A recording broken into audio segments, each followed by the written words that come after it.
Thank you, Senator Hanson-Young. Senator Leyonhjelm. Thank you, Mr Acting Deputy President. The Murray-Darling Basin Plan was negotiated during the Millennium Drought in an atmosphere of crisis based on the perception that drought was the new normal. As a result, it is deeply flawed. Had the plan been developed in a normal year, I am confident it would have been substantially different. This disallowance motion, if passed, would not improve the plan. It's based on the simplistic notion that all the environment needs is more water, not the right amount of water, in the right place at the right time, just more water. I chaired the Senate Select Committee in the last Parliament, which inquired into implementation of the Murray-Darling Basin Plan.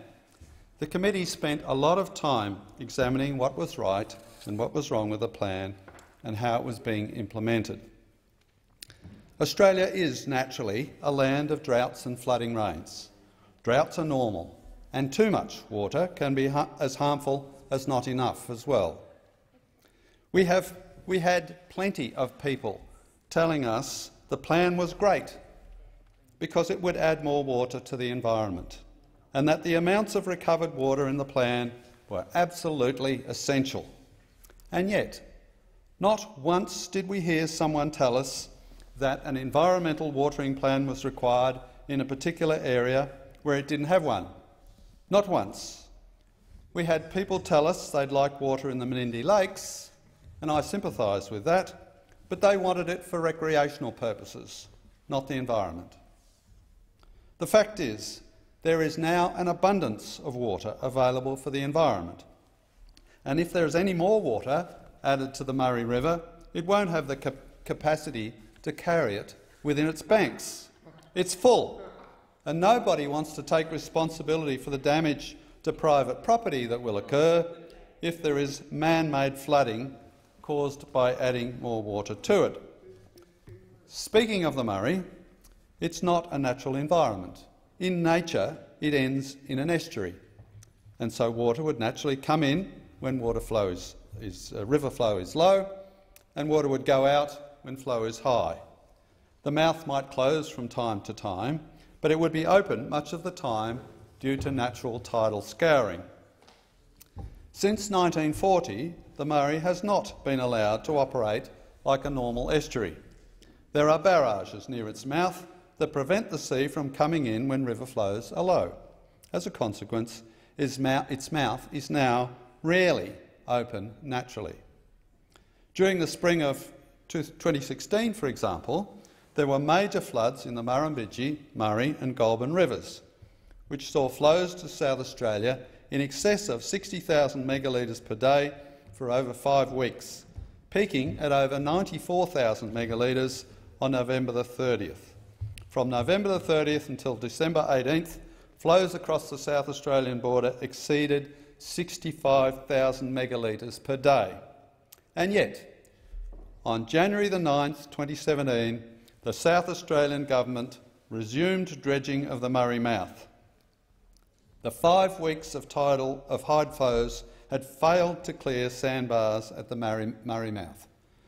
Natural tidal scouring of the Murray mouth is severely restricted by the presence of the barrages, which prevent the entry of seawater into Lake Alexandrina, and also by Bird Island, which is located directly in front of the Murray mouth. And Bird Island has only formed since the barrages were erected. It continues to grow in size and impede flow, and it would not be there in a natural environment.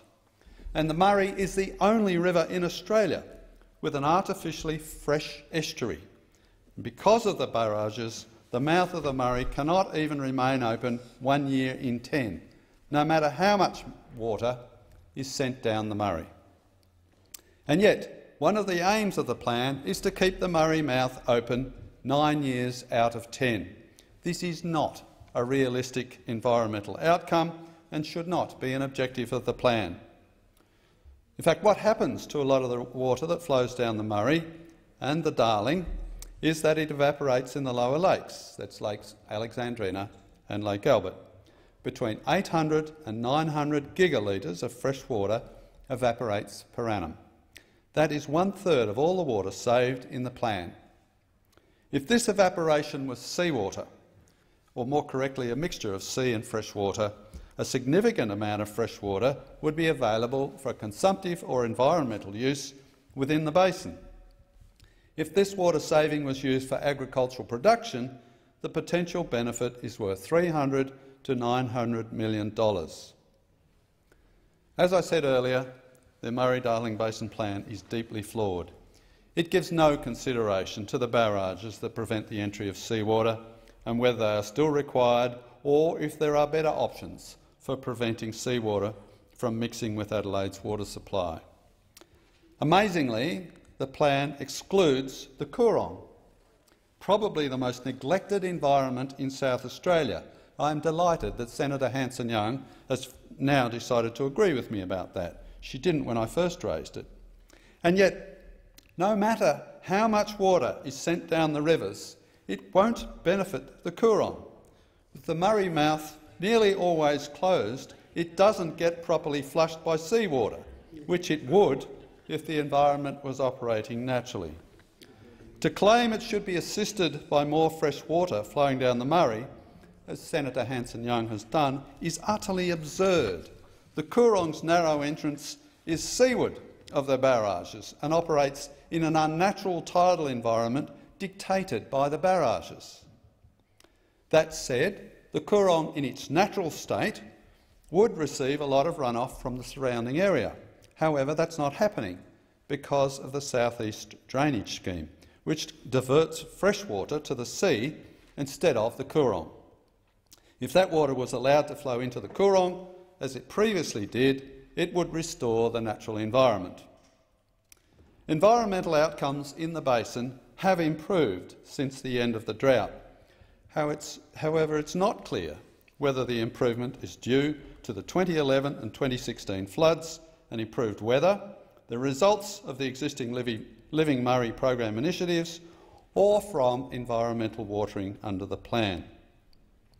This uncertainty is due in part to the failure to set baseline environmental benchmarks and to report against those benchmarks. This is unacceptable given the expense of the plan to taxpayers. What is clear is that water taken from Queensland, New South Wales and Victorian agriculture has had a devastating impact on rural communities. It is also clear that more water sent to South Australia will have no additional environmental benefits. The environment can be an emotional subject for some people, but it's high time some facts and reason were applied to the Murray-Darling Basin Plan. South Australian politicians who don't know the difference between the Darling and Murray rivers, and who can't explain why the lower lakes should remain fresh or why the Coorong is dying, are part of the problem. They are not part of the solution. Thank you, Senator Lyon.